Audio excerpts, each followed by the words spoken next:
Olá, povo de Deus! Estamos iniciando mais uma manhã com Deus. Esta é a primeira manhã desta semana e nós vamos fazer a jornada do tabernáculo. São 6 estações, a cada estação 10 minutos e assim vamos estarmos na presença de Deus. Seja bem-vinda, Lídia. Esta é a manhã com Deus, porque Ele é o nosso Deus, e nós, o povo do seu pasto, o povo que Ele pastoreia, e ovelhas de sua mão, o rebanho sob os seus cuidados. Bom dia! Esta semana, esse dia, hoje, nós estamos no Salmo de número 140. E o nosso primeiro verso está no verso 13. Assim, os justos renderão graças ao teu nome, e os retos habitarão na tua presença. Bom dia, Rita, seja bem-vinda. Nós estamos no Salmo de número 140, o versículo de número 13. Os justos renderão graças ao teu nome. Bom, em primeiro lugar, nós vemos aqui a nossa conexão com Deus. O que significa isto? Quando ele diz assim, e nós vamos ver os outros versos do Salmo, com base na nossa existência, com base no período de vida que nós estamos tendo na Terra, com base em tudo que está nos acontecendo, isto é motivo de render graças a Deus. Render graças a Deus por aquilo que Ele está fazendo, pelo modo como Ele está nos sustentando, pelo modo como Ele está, como nós lemos no Salmo 95, versículo 7. Nós somos o povo do pasto de Deus.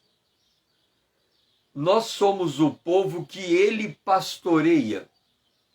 Ao mesmo tempo que nós somos o povo do pasto de Deus, quer dizer, Ele se alimenta, ou Ele se agrada, ou Ele se deleita em nós, nós também encontramos motivos de alegria para estarmos na presença de Deus. Nós encontramos razão para voluntariamente nos apresentarmos diante dEle. Nós estamos, no caso aqui de gratidão, nós estamos rendendo. O que é render? É pagar uma renda. Imagina que quando a gente aluga uma casa, ao final do mês nós pagamos o aluguel. Da mesma maneira, quando nós temos o nosso dia e nós pagamos a graça, ou damos graças a Deus, ou rendemos, ou damos graças a Deus, mostra que nós estamos conectando o sentimento de gratidão por estarmos aqui e agora com a soberania de Deus em articular tudo para nós. É que a gente, nós partimos do pressuposto, a gente é tanta obviedade do que Deus faz, que a gente perde a consciência do que Deus faz. Certa feita, eu estava com uma menina de 14 anos. Esta menina, ela tinha passado por um trauma terrível. Ela tinha sido violada por um homem mau. E ela precisava contar isso na justiça, para que aquele homem fosse preso. E ela precisava passar por uma cariação. Depois, no final, a cariação dela durou 7 horas. Ela contando o que aconteceu.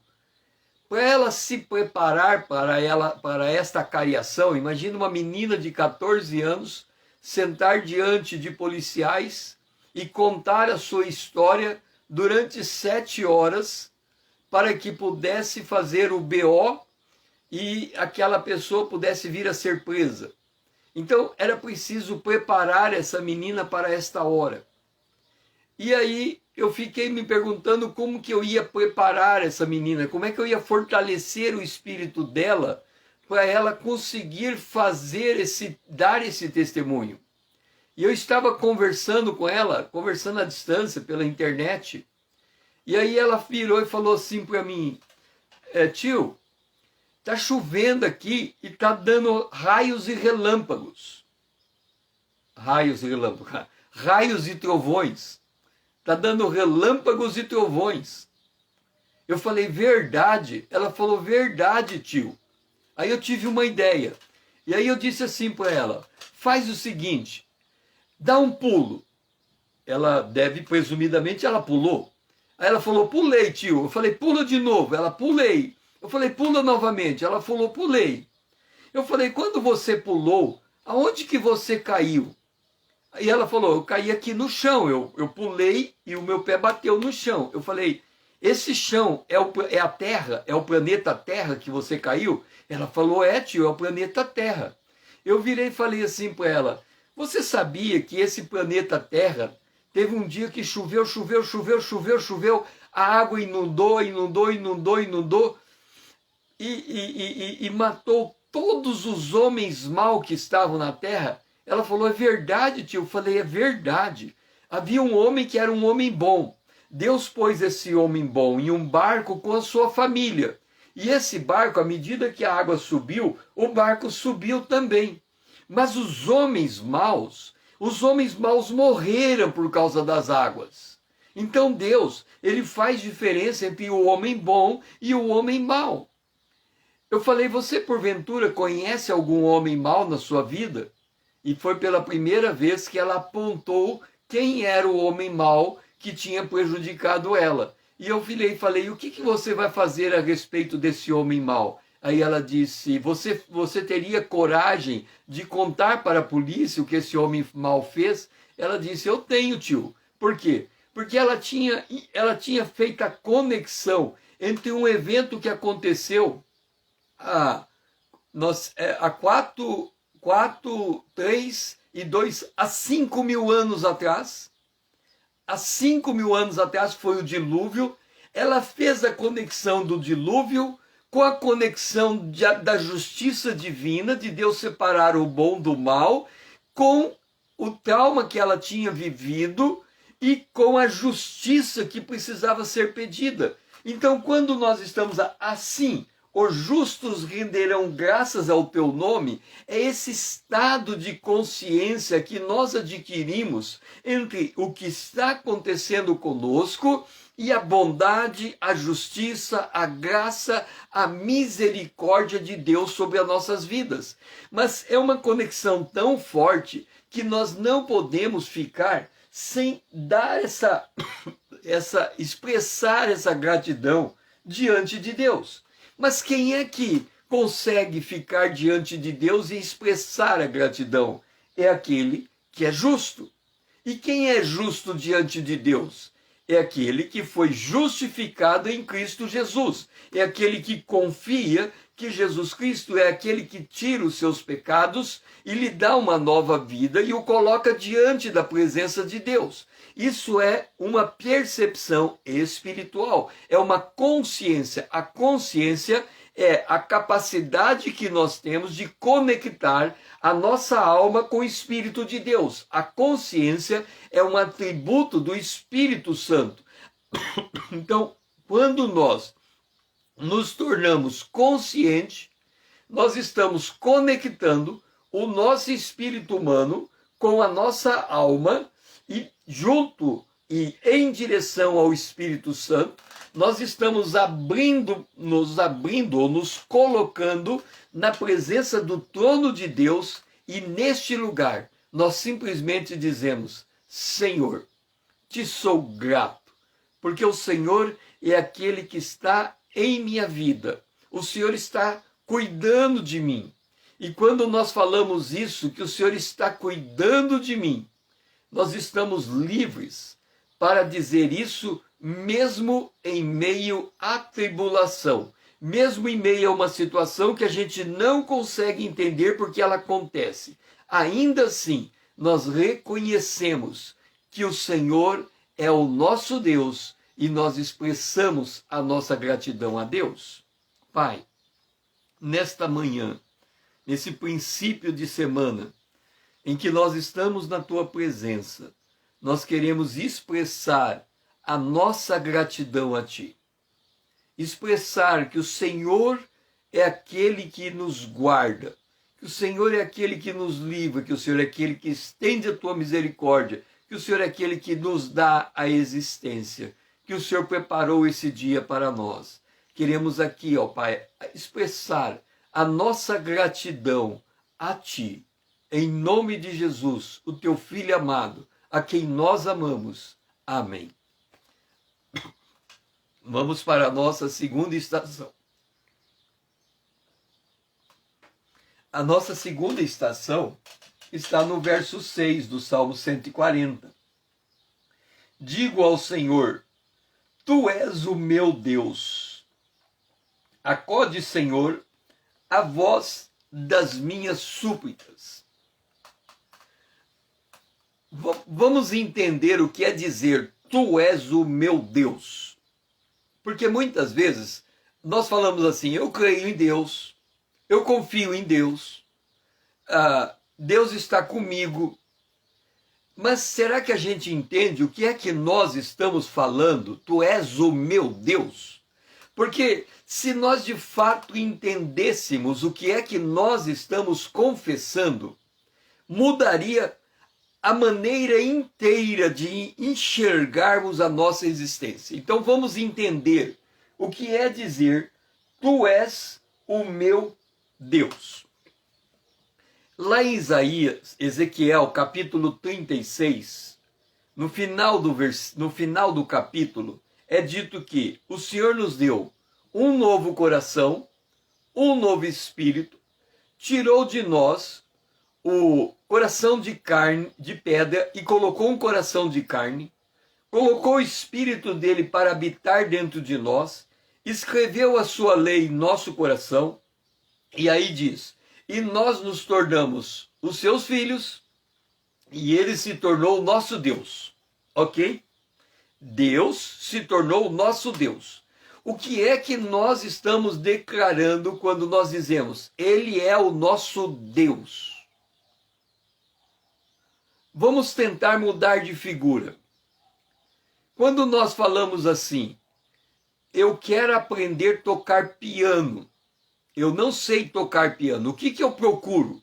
Um professor de piano, ok? Eu vi um técnico contando a seguinte história.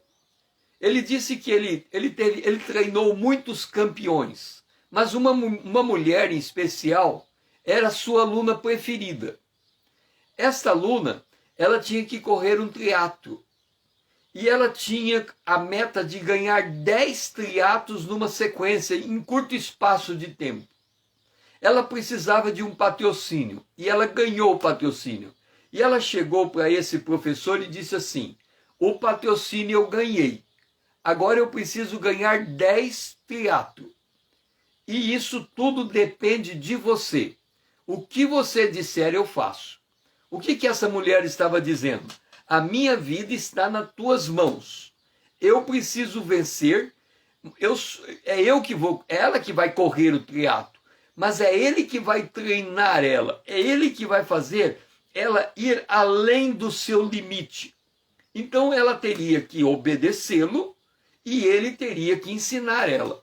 E aí ele disse, ok, eu ensino você, mas eu vou pedir uma única coisa para você. Ela falou, o que é que você vai pedir? Ele falou, se você fizer só uma coisa que eu estou te pedindo, eu vou treinar você para vencer os 10 triatlos. E ela falou, o que você está pedindo? Ele disse, eu quero agora que você descanse, durma, passa um dia inteirinho, sem se preocupar com nada. Seja bem-vinda, Nete. você vai passar um dia sem se preocupar com nada. É a única coisa que eu peço de você. Eu quero que você descanse. E ela descansou. E ela ganhou 10 competições de triatlo treinada por ele. Então, quando nós dizemos, nós estamos no Salmo 140, no versículo de número 6. Quando nós dissemos, tu és o nosso Deus, entenda, presta bem atenção, você deve ter falado muitas vezes, Deus é o meu Deus. Agora eu quero que você preste atenção no que eu vou te dizer, para você saber, porque eu quero saber de você se alguma vez você disse que Deus é o teu Deus, na concepção de quem Deus é, ok? Eu sei que muitas vezes você disse, Deus é o meu Deus. Eu vou explicar agora quem Deus é, e se você entender quem Deus é, eu quero que você me diga, escreve, sim, eu já disse que ele é meu Deus desse jeito. Ou então você vai dizer não.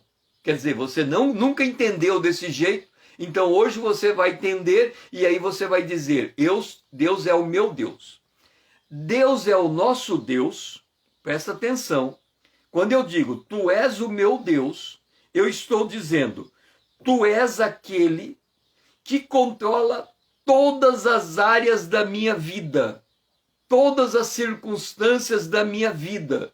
Tu és aquele que coloca as pessoas na minha existência, tanto aquelas pessoas que estão me ajudando, que eu amo e que eu gosto de estar com elas, quanto as pessoas que estão me machucando. Quando eu digo, tu és o meu Deus, eu estou dizendo, mesmo quando acontece um acidente, as circunstâncias que estão em torno desse acidente foram todas preparadas por ti. É como se nós fôssemos uma marionete e Deus estivesse mexendo os pauzinhos e organizando tudo o que acontece. Quando eu estou dizendo que ele é o meu Deus, eu estou dizendo que todos os elementos do prato de comida que eu vou comer hoje, que eu nem sei o que é, foi tudo preparado por ele. Quando eu estou dizendo que ele é o meu Deus, eu estou dizendo que a casualidade de eu ter encontrado Jesus como Salvador, as circunstâncias todas foram preparadas por ele. Quando eu estou dizendo que ele é o meu Deus, eu estou dizendo que a roupa que eu tenho agora, a maneira como eu falo, o meu jeitinho, o formato do meu corpo, é isso que eu estou dizendo. Quando eu estou dizendo, tu és o meu Deus, eu estou dizendo que eu estou me movendo numa coisa preparada por ele, mas basicamente eu estou dizendo que a minha experiência de vida, quer seja boa, quer seja má, quer seja feliz, quer seja traumática, ela toda foi preparada nos mínimos detalhes. É como se Deus fosse um tecelão, que ele tivesse tecendo cada tecido da minha estrutura, que ele tivesse tecendo cada conversa, cada pessoa que se aproxima de mim. Nada é casual. Se uma pessoa hoje brigar comigo e ela me magoar, ela me entristecer, esta pessoa é Deus que colocou ela para fazer exatamente isso que ela está fazendo comigo. Tudo, todas as coisas, todos os detalhes declara que ele é o meu Deus. Agora eu pergunto, Eduardo, seja bem-vindo. Você alguma vez declarou, tu és o meu Deus, sob essa perspectiva de sim ou não? Alguma vez você declarou, tu és o meu Deus, na perspectiva de que ele é o Senhor de todas as suas circunstâncias? Que ele é o Senhor de todas as tuas casualidades? Que ele é o Senhor de todos os momentos da tua história? Que ele é o Deus que teceu a tua existência até aqui? Sim ou não? Você já conseguiu fazer essa declaração com essa inteireza de conhecimento? Eu digo ao Senhor, tu és o meu Deus. Agora você vai dizer, hoje, como salmista, eu digo ao Senhor, tu és o meu Deus. Tu és o que tece a minha vida. Tu és o que tece as minhas circunstâncias. Tu és o que tece a totalidade da minha existência. Tu és aquele que tece o que eu estou sentindo agora, o que eu estou pensando agora, o que eu estou falando agora. Tudo isso é tecido por ti. Tu és o meu Deus. Vamos dizer todos juntos: Tu és o meu Deus. Pai, nós estamos declarando hoje, Senhor, que Tu és o nosso Deus. Mas não é o nosso Deus por ouvir falar, é o nosso Deus por tecer a nossa existência nos mínimos detalhes. Nada na nossa existência está fora desse cuidado do Senhor. Tu és o meu Deus. Nós queremos dizer isto na intensidade desta consciência que estamos adquirindo de Ti. Tu és o nosso Deus, porque Tu és o Senhor de todas as nossas circunstâncias. É a nossa oração, em nome de Jesus, o Teu Filho amado. Amém. Vamos agora para o café da manhã. Agora é a nossa hora do café da manhã. É hora de sentarmos na mesa. Seja bem-vindo, irmão Paulo. E Jesus é o pão da vida. Então agora nós vamos nos alimentar desse pão. Nós adquirimos toda essa consciência para chegar na mesa do café da manhã. E a mesa do café da manhã está no verso 7 do Salmo 140. Ó Senhor, força da minha salvação, Tu me protegeste a cabeça no dia da batalha. Tu me protegeste a cabeça no dia da batalha. Observe um detalhe. Eu sempre me imaginei viajando na história. Eu me imaginava viajando na história da seguinte maneira. Eu falava assim, se eu tivesse uma máquina do tempo, em que época eu gostaria de viver? E aí, considerando os perigos do mundo, porque não tem jeito, se você viajar na história, o perigo está em qualquer época da história. A história se repete, não há nada de novo debaixo do céu. Então, a história se repete. Ok. Então, eu imaginava o seguinte, eu gostaria de viver na época de Davi, porque na época de Davi, as armas de guerra eram a espada, a flecha e a lança. Então, a minha chance de ficar vivo era muito maior do que hoje, que as armas de guerra, imagina um revólver, imagina a velocidade do revólver, o do tiro, da bala, mata. Então eu pensava assim, eu gostaria de viver na época em que as armas eram espadas, flechas, porque eu poderia ter um escudo, me defenderia dela, eu lutaria com a espada, a pessoa não me venceria. Mas viver hoje, uma arma, a morte pode acontecer em um segundo, é muito rápido. Então lá naquela época não, naquela época eu me sentiria mais protegido. Mas em qualquer época em qualquer época, sempre houve luta. E sempre houve o perigo no meio da luta. Óbvio, por óbvio.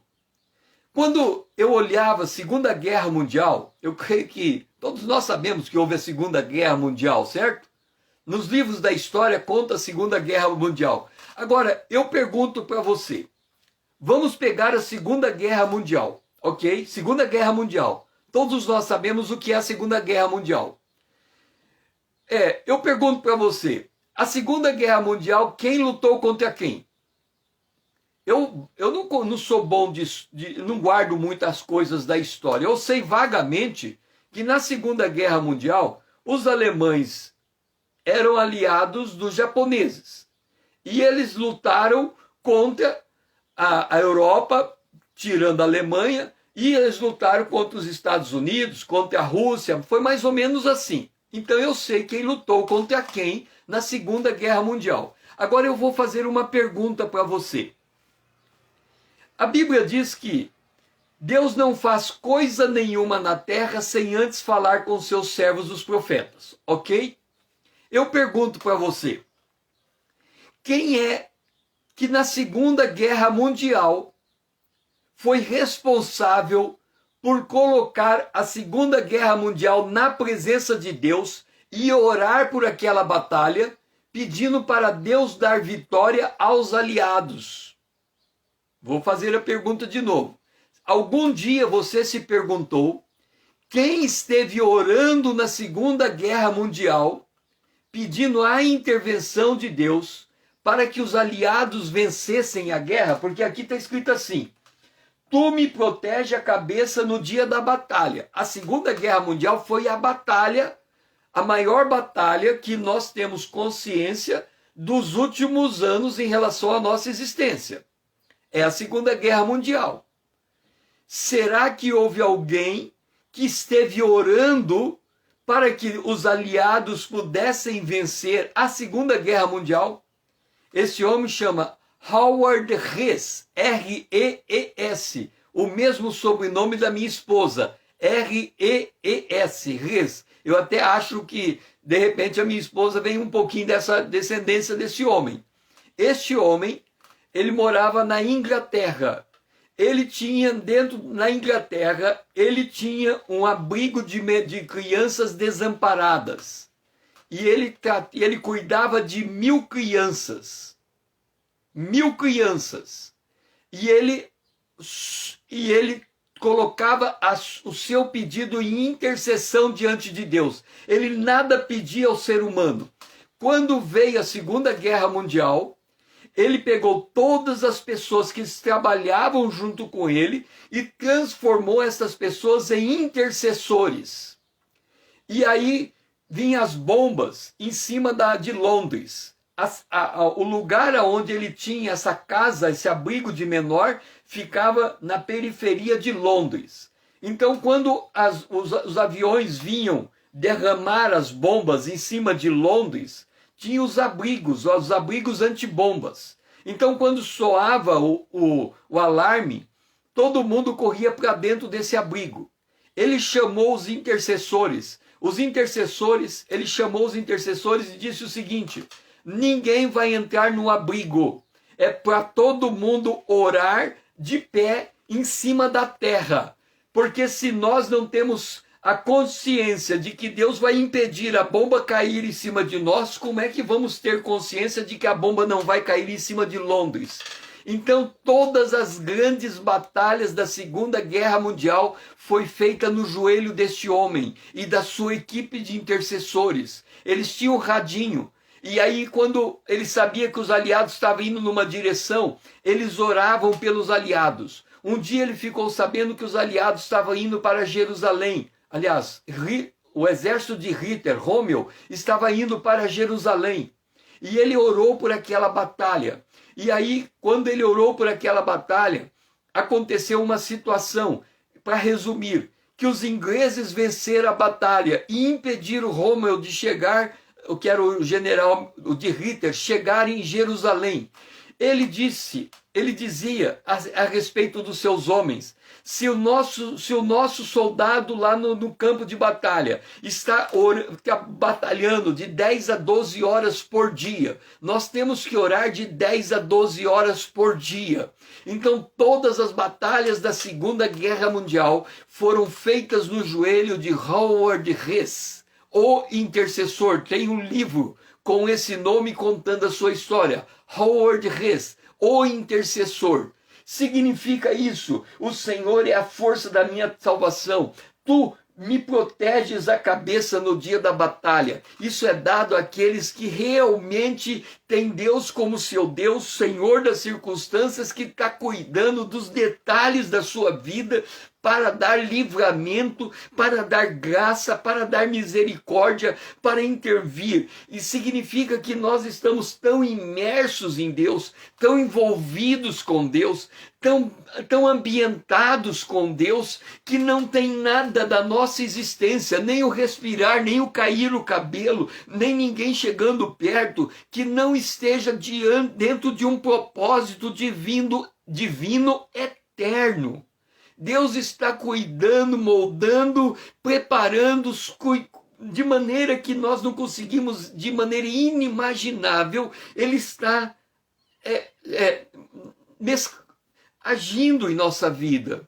E nós temos que adquirir essa consciência de que nenhuma batalha acontece sem os cuidados de Deus, sem as misericórdias de Deus, sem os anjos ministradores que ministram a favor daqueles que hão de herdar a vida, que somos nós, os justos, que esta manhã rendemos graças ao Senhor por esse cuidado, por essa proteção, por essa graça, por essa misericórdia. Não existe, a gente não consegue palavra suficiente para declarar o nosso senso de estar sendo cuidado. Nós somos o rebanho sob o cuidado de Deus. É isso que nós somos. Pai, glorificamos a Ti, Senhor, porque nós estamos adquirindo a consciência que a nossa ligeira tribulação está debaixo dos Teus cuidados e a vitória procede de Ti.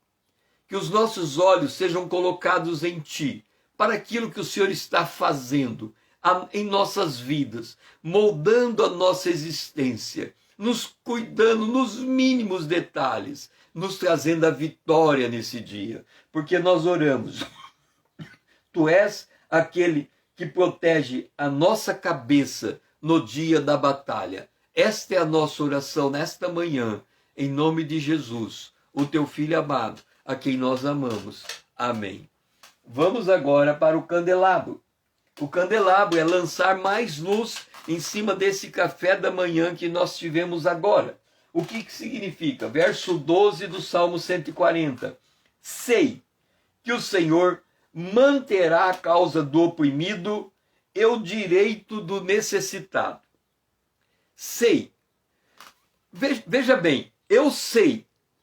Eu tenho consciência. Essa palavra eu sei significa eu tenho consciência do que Deus está fazendo na minha vida. Vamos ver se a gente tem consciência do que Deus está fazendo na nossa vida. Aqui diz assim, eu sei que Ele manterá a causa do oprimido. Deus não faz acepção de pessoa, ok? Deus não faz acepção de pessoa. No entanto, Deus está do lado mais fraco. Isso é por óbvio. Deus não faz acepção de pessoa, mas por quê? Porque todo mundo é fraco diante dele. Então, aquele que reconhece a sua fraqueza é aquele a quem Deus está do lado. Por isso que Paulo diz, enquanto eu sou fraco, eu sou forte. Porque enquanto eu reconheço a minha dependência de Deus, Ele cuida de mim. Se eu não reconheço, então Ele não tem como mostrar o seu cuidado para mim, ainda que Ele cuide. Então não tenho consciência de ser grato a Ele por Ele cuidar da minha vida. Mas ok. Vamos ver se a gente entende o que é o Senhor manter a causa do oprimido, ok? Nós sabemos que nos últimos anos, nos últimos tempos, teve um movimento feminista. O que é o movimento feminista? Eu não sou um expert no assunto, eu sei vagamente sobre esse assunto. Vou só dizer o que eu entendo ser o movimento feminista. A mulher se sentia oprimida pelo homem e ela queria se libertar dessa opressão e ser declarada igual para ela concorrer junto com o homem nas mesmas condições aos melhores trabalhos, aos melhores salários e tudo mais, ok? Elas fizeram isso. Elas fizeram um movimento, foram à rua batalhar, etc. e tal. A pergunta que eu vou fazer é, à luz da Bíblia, a mulher precisava lutar pelo seu direito ou não? A minha resposta, para resumir, é não. E agora eu vou explicar por quê. Deus sempre está do lado mais fraco. Então nós temos o homem e temos a mulher. E Deus, por óbvio, está do lado da mulher e não do homem. Como é que eu sei disso? Porque eu estou fazendo uma afirmação absolutamente terrível. Eu estou dizendo que, em qualquer circunstância, entre um homem e uma mulher, Deus está do lado da mulher contra o homem. Olha o que eu estou dizendo. Aí você vai dizer, César, o que você está dizendo? Que Deus está do lado da mulher? Sim. Por quê? Porque a mulher é a parte mais fraca do relacionamento. Como é que eu sei disso? 1 Pedro, capítulo 3, verso 7. Maridos, vós igualmente vivei a vida comum do lar, com discernimento, e tendo consideração para com a vossa mulher como a parte mais frágil. Tratai-a com dignidade. Por quê? Porque você é herdeiro da mesma graça de vida. E se você não tratar a tua mulher com dignidade, a tua oração é interrompida. Significa que entre o marido e a mulher, Deus está do lado da mulher para começo de conversa. Não tem, já está fora de cogitação o homem achar que prevalece diante da mulher, porque não prevalece. Deus cuida da mulher como a parte mais fraca. Agora, quando Pedro diz, trate a mulher como a parte mais fraca, ele não está dizendo que ela é mais fraca. Ele está dizendo que o homem foi criado primeiro para cuidar da mulher que era ajudadora dele. Então ele tem a obrigação de ser o sacerdote do lar. Se ele não cumprir essa obrigação e ela ficar ofendida, Deus se volta ao lado dela e a oração do homem nem é respondida. É isso que nós estamos lendo no Salmo 140. O Senhor mantém a causa do oprimido e o direito do necessitado. Eu, quando era pequeno, me ensinaram da seguinte forma. Isso ficou muito gravado na minha mente. Nunca coloque um tropeço para um deficiente visual. Nunca coloque um tropeço para um deficiente. Colocar um tropeço no deficiente visual é a maior injustiça que alguém pode fazer. Ok, se eu cometesse essa injustiça, Deus estaria do lado do oprimido. Então, ao longo de toda a minha vida, tipo assim, não bate na mulher, que a gente aprende quando pequeno, um homem nunca deve bater numa mulher.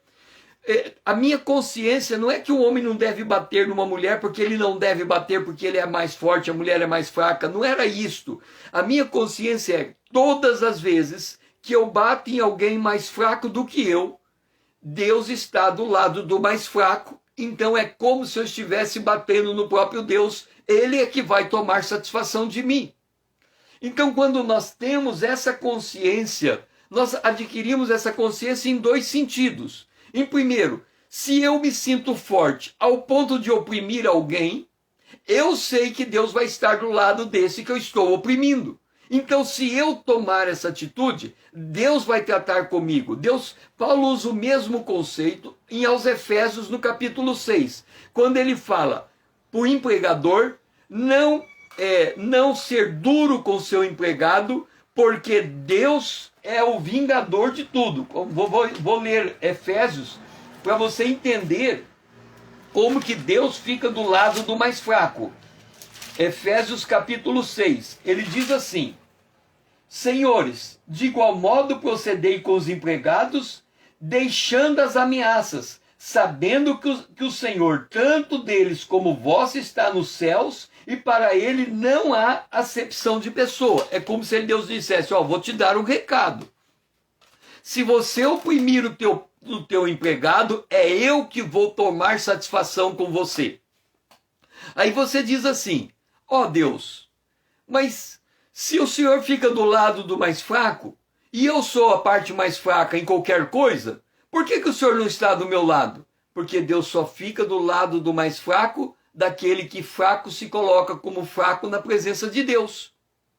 Porque se eu, sendo mais fraco, eu vou lutar pelo meu direito, então eu não sou fraco, eu tenho força para lutar. Se eu tenho força para lutar, por que é que Deus vai fazer algo se eu já estou fazendo algo no lugar de Deus? Então, quando ele está dizendo que ele fica do lado do oprimido e do direito do necessitado, ele está dizendo, este que está oprimido e esse que está necessitado, ele está clamando a Deus por uma intervenção. É como disse o Salmo lá no verso 7.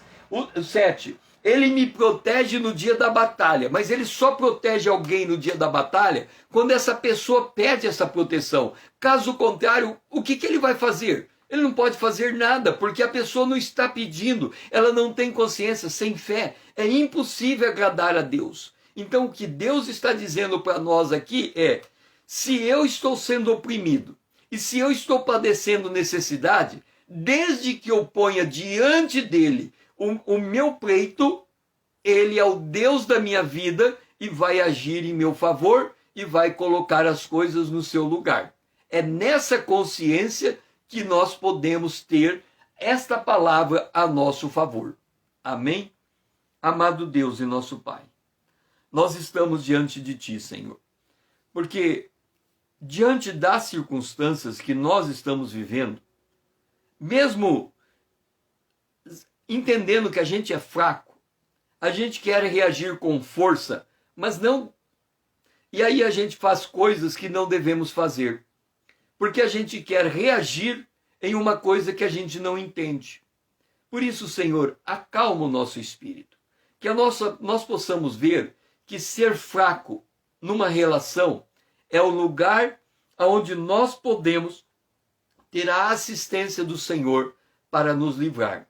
Que a gente aprenda a ficar no lugar que o Senhor quer que a gente se encontre, no lugar de dependência, de fraqueza, mas no lugar de alguém que tem comunhão contigo e coloca isso na tua presença.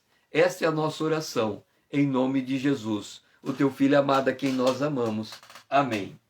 Agora nós vamos para a pia de cobre. Quem está me acompanhando no tabernáculo, o preto aqui é o lugar santíssimo. É nós no Espírito. Esta parte azul é o Santo dos Santos. É nós na nossa alma.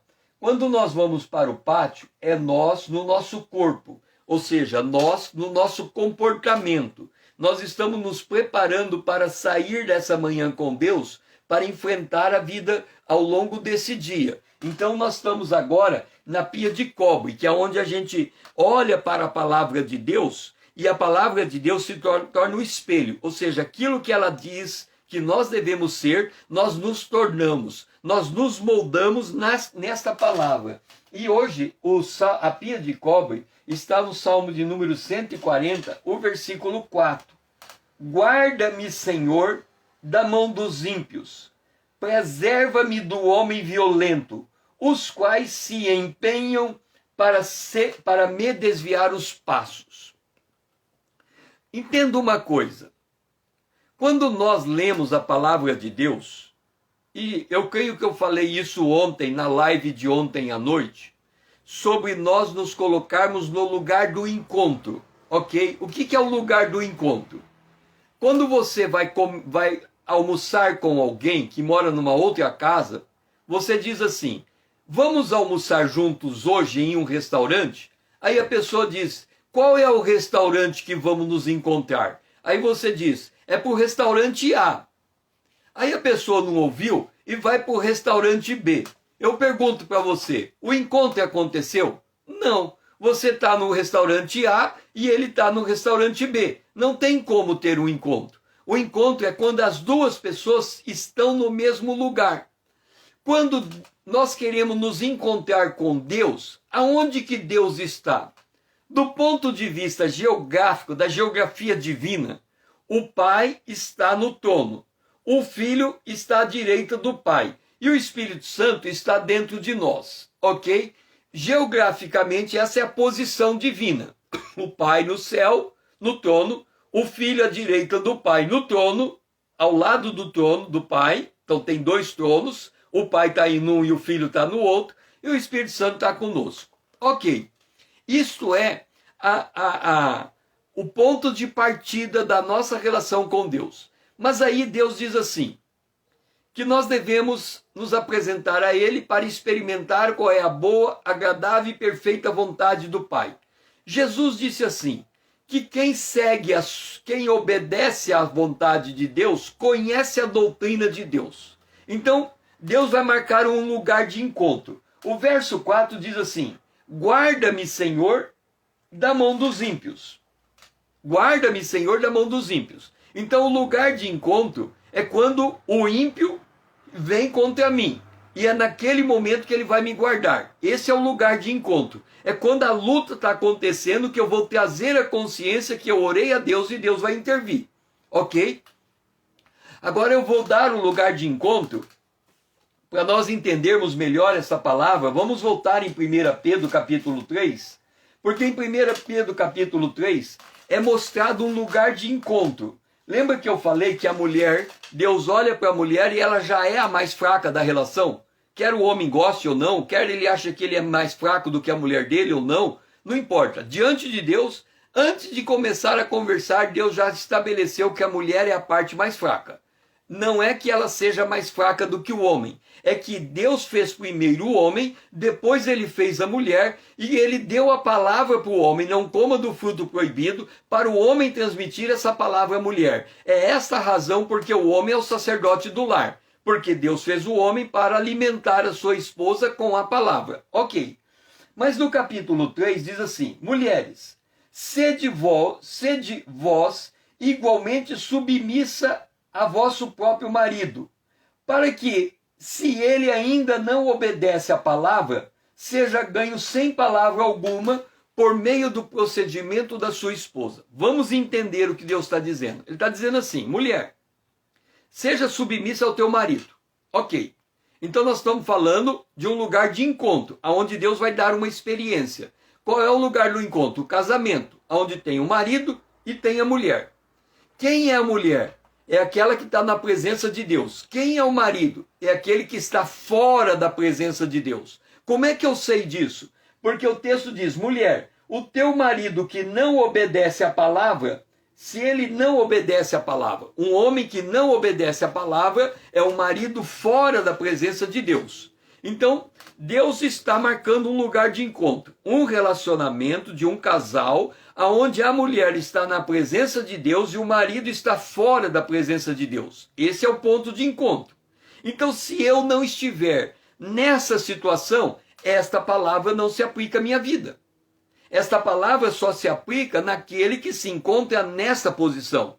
Aí ele diz assim: mulher, ganhe o teu marido sem palavra. Se a gente ler o texto, esse sem palavra não é ganhar de maneira muda. Eu tenho um site escrito, o nome do meu site é cesarazevedo.com.br. Nesse site tem um texto chamado Fator 50%. O fator 50% explica esse texto. Ele diz basicamente o seguinte: por que a mulher vai ganhar o seu esposo sem palavra? Não é que ela vai ficar muda, submissa muda. Não é isso. Ele aponta no texto aqui a experiência de Sara. A experiência de Sara, que chamava Abraão de Senhor, é a seguinte: uma vez Sara disse a Abraão alguma coisa. Abraão obedeceu Sara. Deu tudo errado para Abraão e para Sara. Depois Sara falou uma segunda coisa para Abraão. E Abraão, levando em conta que a primeira coisa que Sara falou deu errado, ele se recusou a ouvir Sara na segunda vez. E quando ele se recusou a ouvir Sara na segunda vez, Sara não falou nada. Ela ficou submissa a Abraão. Quando ela ficou submissa a Abraão, Deus falou com Abraão. E o que é que Deus disse a Abraão? Do jeito que Sara falou, faz. Este é o fator 50%.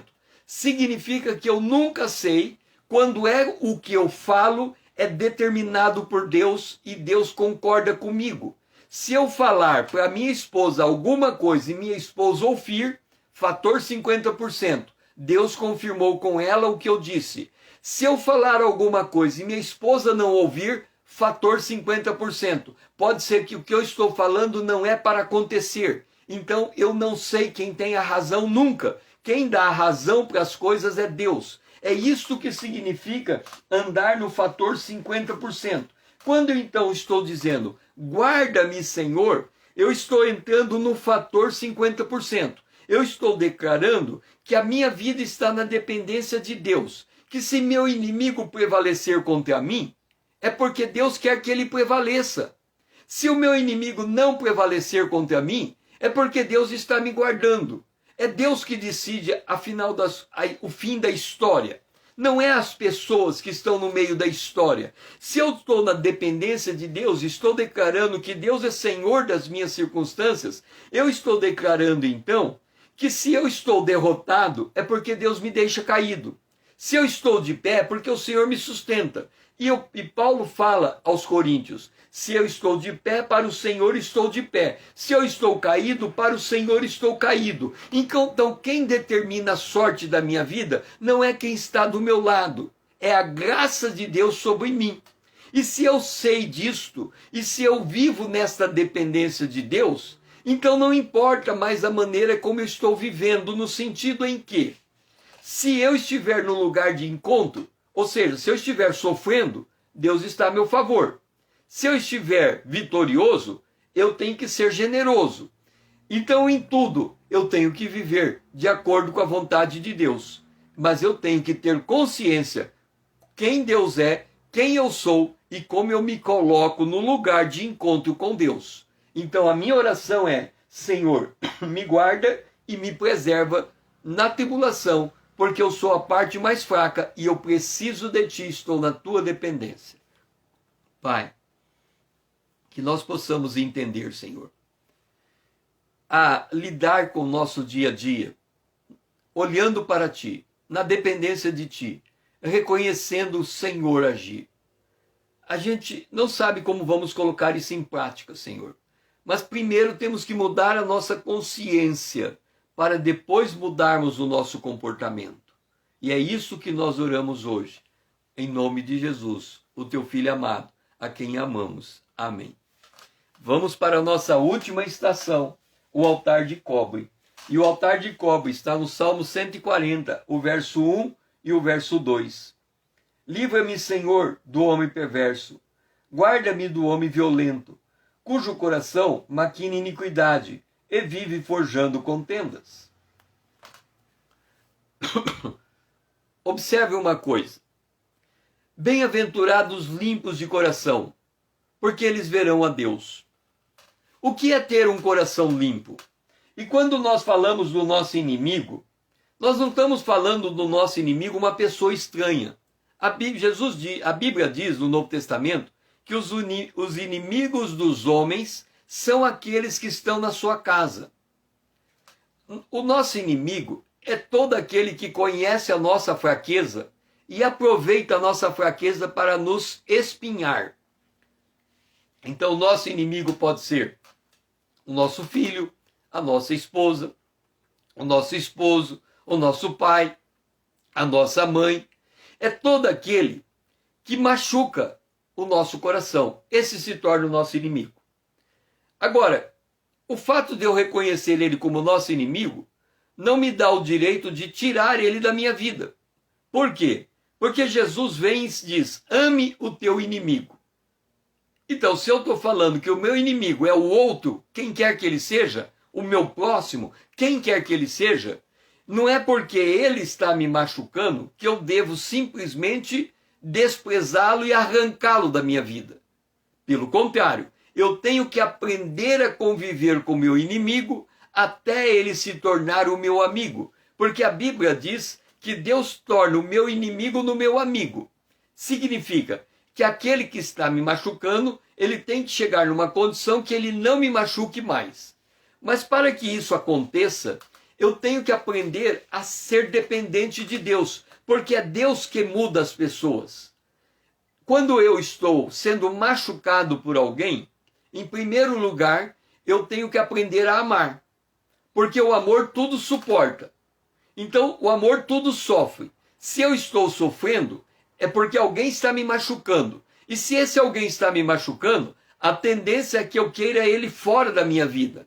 Mas se eu entendo que Deus está usando essa pessoa para me machucar, para me tornar semelhante a Jesus, então ele vai me machucar até o dia em que aquilo que ele está produzindo no meu coração mude a minha forma de ser.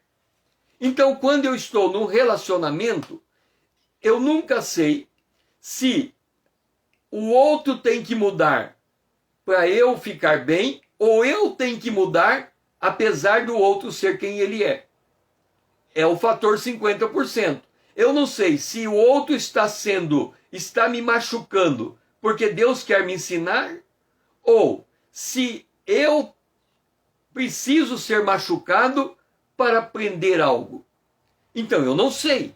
Então, como eu não sei o que Deus está fazendo em meio a uma circunstância que me é adversa, eu no mínimo tenho que ter o temor de Deus para dizer o seguinte: Deus, eu estou sendo machucado, mas o Senhor sabe o que o Senhor está fazendo.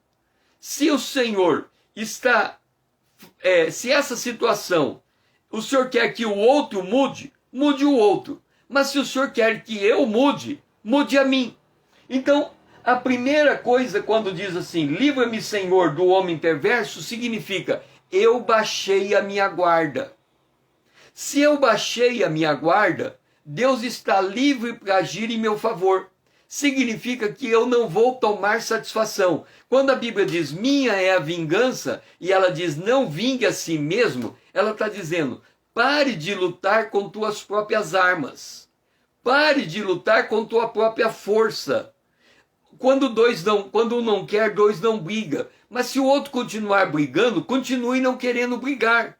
Continue contornando as coisas, mas contornando, falando com Deus, para que Deus mostre como que você sabiamente deve se comportar nessa situação, para que Deus lhe dê a vitória. Porque a tua luta não é contra a carne, não é contra o sangue, mas é principados e potestades, dominadores e hostes espirituais malignas. Então você está lutando com forças espirituais. Se você tem essa consciência, diante dos homens você baixa a guarda. Mas quando eu digo para você, baixe tua guarda diante dos homens, você tem que voltar para Deus e colocar a tua carga diante de Deus. Caso contrário, você vai quebrar e não vai resistir. Então, o que nós devemos fazer é como Ana fez quando Penina azucrinou ela. Ela derramou seu desgosto na presença de Deus. Se eu recebo a carga do outro contra mim, e o outro está me machucando, e eu guardo isso dentro de mim, eu estou me tornando uma panela de pressão. Eu vou explodir na hora mais inconveniente, e a briga vai ser ainda pior. O relacionamento vai ficar ainda mais estremecido. Agora, se o outro me agride, e eu descarrego o meu desgosto na presença de Deus, o meu coração está livre para conversar com o outro. Então eu não faço juízo de valor, eu não faço julgamento, eu não olho para o outro achando que o outro está mal intencionado, porque eu sei que não importa a intenção dele. A vida nossa está nas mãos de Deus, e se a intenção dele for para me machucar, e isso vem de Deus, ele vai me machucar, quer eu goste, quer eu não goste. Mas se a intenção dele está para me machucar, e Deus está assistindo o meu direito, Deus vai mudar a atitude dele, porque é Deus que governa a vida dos humanos. É isso que significa eu ter Deus como o meu Deus. É isso que significa eu enxergar Deus no meu cotidiano. É isso que significa eu ter esse relacionamento a três. Ou seja, eu me ligo com a pessoa, mas eu me ligo com Deus. E quando eu não consigo me dar bem com essa pessoa, eu não vou resolver o meu relacionamento com ela. Eu vou resolver meu relacionamento com Deus. É por isso que aquele negócio de DR, né, discutir a relação, é errado. Por quê? Porque como é que eu vou chamar alguém para discutir uma relação quando eu estou em tempos diferentes com ele? Então, na hora que eu chamo alguém, vamos DR, discutir a relação, eu estou tentando imaginar que este momento é o momento adequado para os dois, mas não é. E ele não está preparado para abrir o coração para mim, nem eu para ele, naquele dia que eu marquei pela minha própria vontade, que aquele é o dia que vai resolver tudo. Não vai. O DR, quem faz é Deus. Então, o meu DR com relação a uma pessoa é aquilo que eu converso com Deus. Se eu não conversei com Deus, se eu não falei com Deus, se eu não pedi a Deus, por que Deus vai mudar o outro? Enquanto nós estivermos no conflito, Deus está de braço cruzado. Então, quando eu oro, livra-me, Senhor, é porque eu baixei a guarda. É esta a lição do dia.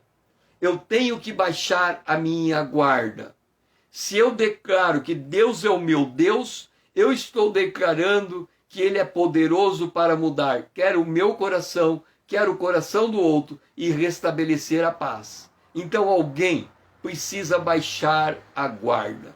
A frase do dia é: o Senhor nos livra do homem perverso. Mas temos que nos colocar como aquele que precisa do livramento e se coloca nessa relação com Deus. Pai, que nesse dia, Senhor, a gente possa entrar no dia na consciência da Tua presença. Entrar no dia de que o Senhor está pondo as pessoas em nossa volta como alguém que tece uma peça maravilhosa e que as coisas que as pessoas estão fazendo conosco é a maneira do Senhor tratar conosco e a maneira do Senhor nos fazer a imagem de Cristo. Que nessa consciência vivamos esse dia. Senhor, que a gente possa entender que o Senhor é aquele que cuida de nós em todas as horas da nossa vida. Essa é a nossa oração, em nome de Jesus, o teu Filho amado, a quem nós amamos. Amém. Que o Senhor seja louvado, foi muito bom ter você comigo nessa manhã com Deus. Nós estamos voltando amanhã, terça-feira, nossa manhã com Deus é nos dias úteis de segunda a sexta, então todos os dias, se o Senhor nos permitir, 5 horas em ponto. E que o Senhor possa nos dar a oportunidade de nos encontrarmos aqui amanhã às 5 horas em ponto. Que o Senhor seja louvado e que a bênção de Deus seja sobre a tua vida ao longo desse dia, nessa consciência de que Senhor Deus, o nosso Deus, é o Senhor de todas as nossas circunstâncias. E que ao final do dia você possa contar para nós como que você conseguiu entender esse Senhor de todas as circunstâncias e você podendo então declarar que o Senhor Deus é o Senhor teu Deus. Que você possa nos dar esse testemunho ao final desse dia. Que o Senhor assim seja louvado.